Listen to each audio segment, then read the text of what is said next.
back, everyone, to another episode of Mumbles. Today, I'm super excited, guys. I really am excited about this episode. We're doing a game review today, and we're not just doing any game review. This is a game that have been super duper excited about. I cannot wait to bring it to you guys here. Today, we're reviewing the brand new Shadow of the Tomb Raider. Now, before we get into that, I do have to ask you guys all a huge favor. If you haven't already, please do make sure to hit the subscribe button down there. And also, if you don't mind, please do click that little notification bell. If you ring a ding ding the bell, then you will get notification of when my videos come out. And you can be part of the awesome notification squad. And I just want to say, and I know I say this a lot, but thank you guys so much for the support. It really means a lot to me. Now let's get into this review. Shadow of the Tomb Raider. Now this is a game that just recently launched for $59.99 on multiple systems, including Xbox One, PlayStation 4, and PC. So now for those of you that don't know anything about Tomb Raider, this game is created by Eidos Montreal, Crystal Dynamics, and is published by Square Enix. All some really great companies, you know all about them, so I don't really have to say much about them, but I still wanted to point out who it was created by. Now what the heck is Shadow of the Tomb Raider even about? Well, for those of you that have played a Tomb Raider game, you're going to know that Laura's an explorer. She's not Dora the Explorer, but she still is an explorer. She goes out, she usually runs into some kind of trouble, and ends up having to either kill her way through, or explore her way through, or figure something out. This is the kind of game the Tomb Raider is. So in picking up from the last two stories, this is the final origin story of Lara Croft. You finally kind of get to see what she is going to become in this game.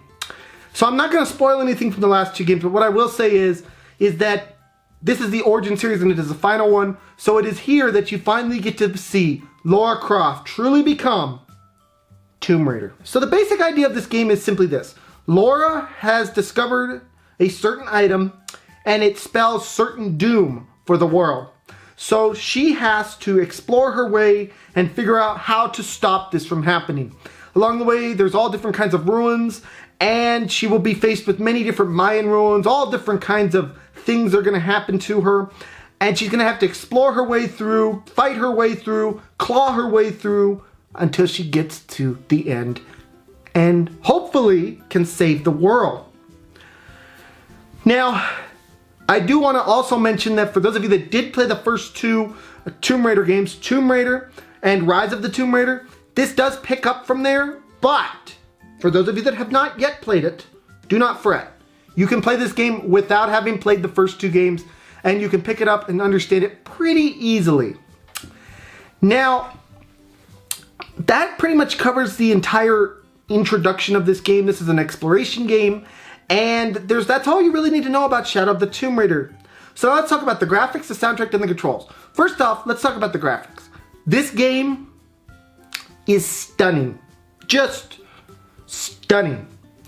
As you can see from the gameplay footage, this isn't even taken from an Xbox One X. This is taken from just a normal Xbox. So you can see the graphics are already good, and it's even better for the enhanced versions of the Xbox or the PC. So graphical wise, there's nothing more that I could ask from this game. This game is simply graphically awesome.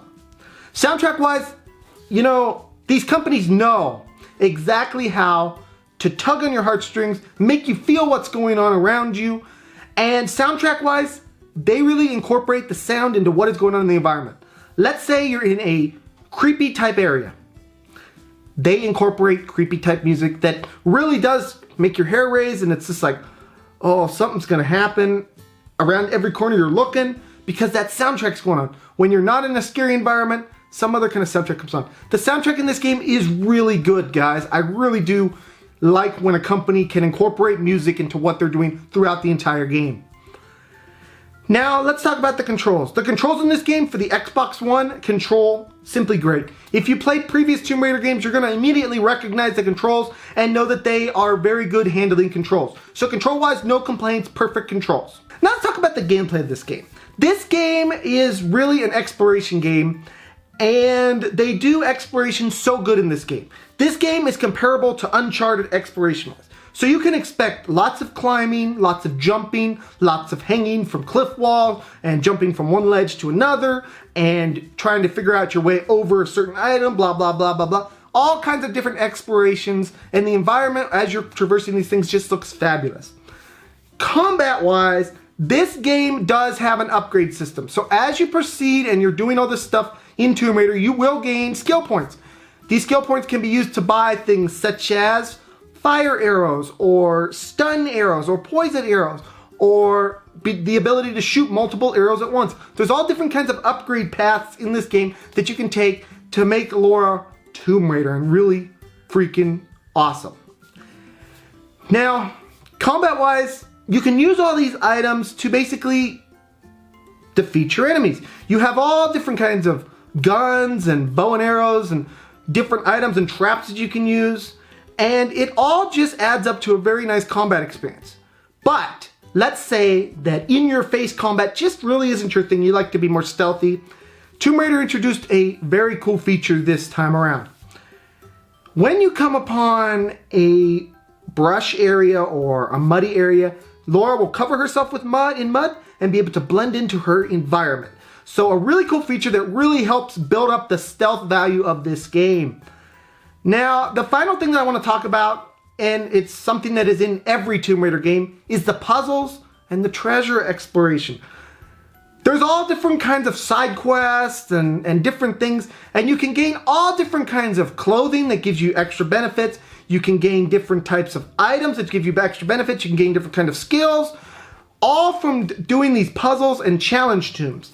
So there is a good amount of side quests to this game, and puzzle-wise, this game is fabulous. Now, it's just, there's no other word for it, just fabulous, guys. Now, the final thing I do want to talk about in the gameplay section is the difficulty of this game. This game is one of the most unique games I have seen difficulty-wise, in as much as it has different difficulty levels. Let's say combat, it's not your thing. You just don't like it, you don't like to do it, and you're not very good at it. You can tone down the combat difficulty by itself to easy and have your exploration and puzzle difficulty all the way up to hard, if that's what you want to do. 3 different sliders all allow you to do different things, and it makes for a very creative and unique gameplay experience for each player. So now let's talk about the cons in this game, and really there's only 1 or 2 cons in this game.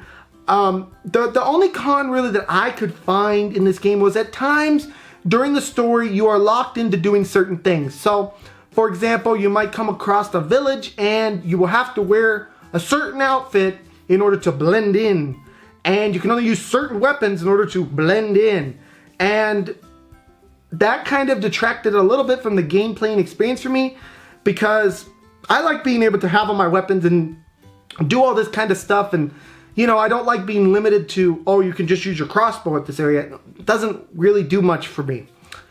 The other thing that I want to point out as a con, and this is the final con really, is the exploration at times can be a bit cumbersome. Now by this I mean there's a lot of cliff climbing, there's a lot of jumping from one area to another, there's a lot of exploration. So that can be kind of a con at times, because sometimes you just want to go out there and be Lara Croft, the butt kicker. And it's hard to do that when there's no enemies around and you're just jumping up cliffs all the time. So that's my second and final con for this game really, is just a little bit overload on the exploration at times.